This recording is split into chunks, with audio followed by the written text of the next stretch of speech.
8h moins le quart sur Europe 1. Voici l'interview vérité d'Europe 1. Samuel, vous recevez Evelyne Josselin, spécialiste des États-Unis, soutien en France de Donald Trump et auteur de ce livre qui vient de sortir, Trump pour le meilleur et pour le pire. Oui, exactement. Donald Trump, cet ovni de la politique que la plupart des commentateurs aux États-Unis comme en France ont moqué il y a quelques mois et que tout le monde prend maintenant beaucoup plus au sérieux depuis qu'il a une chance de devenir le président de la première puissance mondiale. Bonjour Evelyne Josselin. Bonjour. Merci d'être avec nous ce matin en ligne depuis les Sables d'Olonne. Alors je le disais, vous êtes l'une des premières observatrices de la vie politique américaine à vous être intéressée au phénomène Trump, mais aussi à parier sur lui. Pour que ce soit clair pour nos auditeurs, pour vous, Trump, c'est le meilleur. Je n'ai pas parié d'argent. Et j'ai d'ailleurs pas parié tout court. J'ai simplement toujours dit que oui, c'était le meilleur. Dès d'ailleurs son entrée en campagne le 15 juin 2015, parce que les 16 autres candidats ne m'emballaient pas, c'est le moins qu'on puisse dire. Et ils avaient tous de grandes qualités, mais je n'en voyais aucun capable de battre le monstre Hillary Clinton. Est-ce que vous êtes membre des Republican Overseas, les membres du Parti républicain? Bien sûr, c'est ça bien sûr. C'est pas un parti, c'est une sorte de club privé. C'est ça. Et je pense qu'ils sont maintenant rattachés au RNC, le Comité national républicain, puisque notre président Mark Porter était à la convention à Cleveland. Donc c'est officiel et ça commence à bien démarrer grâce à lui en France, alors que ça fait déjà 2 ans qu'en Angleterre le mouvement, le club est très actif. Voilà, c'est le club qui rassemble, c'est pour ça que je le soulignais, les membres du Parti républicain qui vivent en dehors des États-Unis. Voilà. Vous êtes donc une observatrice engagée. Une amie. Nous, étrangers, nous ne pouvons pas être membres, mais nous sommes membres amis. Il y a une qualification spéciale. C'est bien entendu. Dans les premiers mois de la primaire, la plupart des médias américains, français aussi, ont présenté Trump comme un clown. Pour vous, bien sûr. Presque. Vous trouvez que ça continue encore? Oh oui, franchement, oui. La réaction à chacune de ce qu'ils appellent ses bavures ou ses gaffes, qui en fait sont ni bavures ni gaffes, montre qu'ils restent tous récalcitrants à l'idée d'un président Trump. Comment vous expliquez justement ce portrait peu glorieux que les médias brossent dans leur ensemble de Donald Trump? Comment vous l'expliquez? De toute façon, ce ne serait pas Donald Trump, ce serait un autre candidat républicain, il aurait droit pratiquement au même traitement. Alors évidemment, Donald Trump, lui, se moque éperdument qu'on l'aime ou qu'on ne l'aime pas, et il a remarqué que tout ce qui était présenté comme gaffe ou bavure ou provocation ou que sais-je encore, faisait un tollé dans la presse de gauche, qui est malheureusement reprise par la presse internationale, la presse occidentale, parce que ce mouvement anti-Trump, il est propre à l'Union européenne surtout et à la gauche américaine. Eh bien, Trump a remarqué qu'à chaque fois, ça se manifestait pour lui en gain de popularité et en des voix supplémentaires. Alors vous dites que Trump ne fait pas de maladresse, que tout est pensé quand il fait une déclaration. Non, il est très spontané, tout n'est pas pensé, calculé. Ce qui est certain, c'est qu'il ne veut pas se plier à un moule politiquement correct.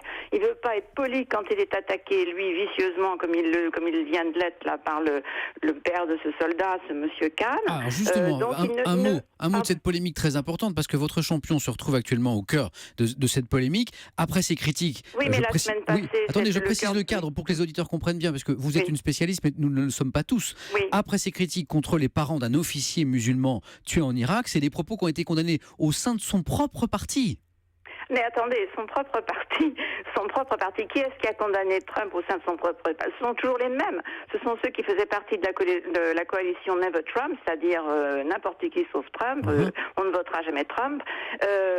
McCain, Graham d'ailleurs, qui n'est pas un homme d'honneur, puisqu'il avait signé l'engagement à se reporter sur le candidat républicain qui serait désigné, et il ne l'a pas fait parce que c'était Trump. Donc McCain et Graham, qui sont de vieux complices, n'ont de leçons de morale à donner à personne. Il y a un autre élu républicain, Richard Hanna de l'État de New York. Il vient même d'annoncer que lui, il va voter Hillary Clinton. Oui, mais c'est ce que je suis en train de vous dire. Il y a une minuscule fraction du Parti républicain, dont hélas la National Review, à laquelle j'étais très attachée et que je laisse tomber maintenant, qui représente peut-être 5% de l'électorat républicain, qui sont pour des raisons qu'il faudrait creuser, probablement pour des intérêts particuliers, qui sont résolument anti-Trump et qui sont prêtes à lui sauter dessus plus férocement encore que la gauche. Et donc on ne peut pas les prendre au sérieux. Et ils ne sont que 5%. Or les 5% de républicains que Trump peut perdre en novembre, de républicains de cet acabit, Oui. il peut les compenser largement par 20% de démocrates qui ne veulent pas d'une femme aussi corrompue qu'Hillary Clinton pour présider le pays, Vous dites et par corrompu. des indépendants, et par, Corrompu. contrairement à ce que les gens disent, une bonne partie des minorités qui sont aussi intéressées par les emplois, par l'ordre et par la loi. Les mots sont très forts. Vous venez de dire qu'Hillary Clinton est une femme corrompue, c'est-à-dire Ah ben c'est pas moi qui le dis. Ça, Ah bah alors là, là, franchement, c'est vous qui on venez de le le voit dire, là. partout. Il y a vraiment que les démocrates pour présenter Hillary Clinton. Il y a d'ailleurs un livre pour enfants qui vient de sortir, Hillary Clinton illustré. Mais malheureusement, à part les dessins, les soutiens d'Hillary Clinton font pareil dans le conte de fées, dans le mythe Hillary Clinton, où on gomme tout ce qui ne va pas chez elle. On présente en exploit politique des choses qui ne le sont pas.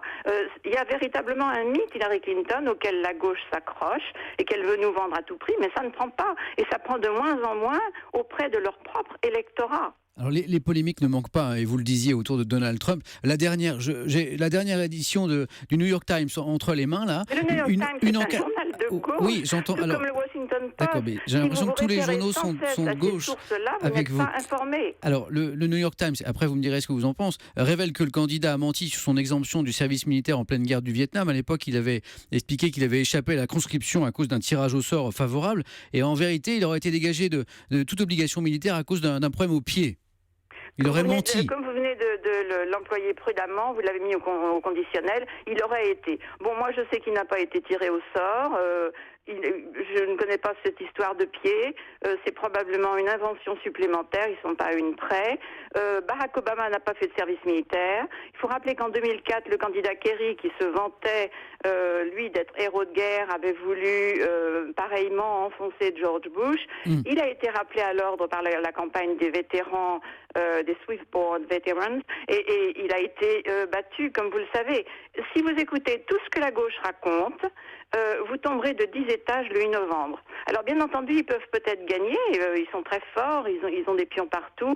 Il ne faut pas sous-estimer la vilainie des accusations qui peuvent être montées contre Trump. Les derniers sondages sont pas très bons. Ils ont des chances hein. de gagner, mais Trump a autant de chances de gagner qu'Hillary Clinton désormais. Je pense que vous avez vu les derniers sondages qui sont pas très très bons. 8 points d'avance pour Hillary Clinton sur moi, les j'ai pas vu derniers les mêmes décomptes. sondages. Moi, j'ai vu au contraire sondage que Reuters Trump et a rattrapé Ipsos. Hillary Clinton Voilà. parce que la convention démocrate a été désastreuse.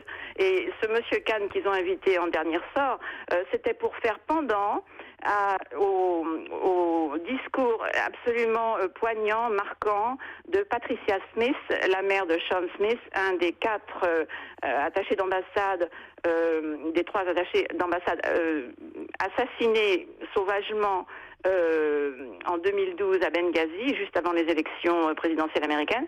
Et cette femme a dit, elle a dit devant toute la convention, donc devant toute l'Amérique et donc devant des millions de téléspectateurs, je tiens Hillary Clinton responsable personnellement de la mort de mon fils. C'était très fort. Alors ils ont essayé de lancer cette grotesque affaire de plagiat sur le discours de Melania Trump. Ça n'a pas marché. Elle a reconnu, les services de Donald Trump ont reconnu eux-mêmes qu'effectivement il y avait eu plagiat du discours. C'est pas plagiat, ils ont reconnu que sur un misérable paragraphe de 4 lignes, sur tout un discours d'une page et demie, il y avait effectivement des expressions bateau, d'admiration pour son mari et de désir de faire beaucoup de bien pour l'Amérique. Il y avait effectivement des expressions, c'est regrettable mais c'est comme ça, des expressions vraiment passe-partout que n'importe quelle épouse de candidat aurait pu employer. Donc c'est pas un plagiat, d'abord c'est pas un plagiat, à ce niveau-là c'est pas un plagiat. Un plagiat c'est quand vous parlez de thèse universitaire, merci Evelyne Josselin. Qui copierait un auteur reconnu, c'est pas le cas. Donc la gauche a inventé là encore une fois ce mot de plagiat et ça ne marche pas. Merci. Là elle sort le père de ce soldat et ça ne marche pas non plus. Merci Evelyne Josselin. Je crois qu'on a bien compris que votre champion à vous dans ce duel aux États-Unis, c'est bien Donald Trump. Je rappelle le titre de votre dernier livre, Trump pour le meilleur ou pour le pire, qui vient de paraître aux presses de la Délivrance.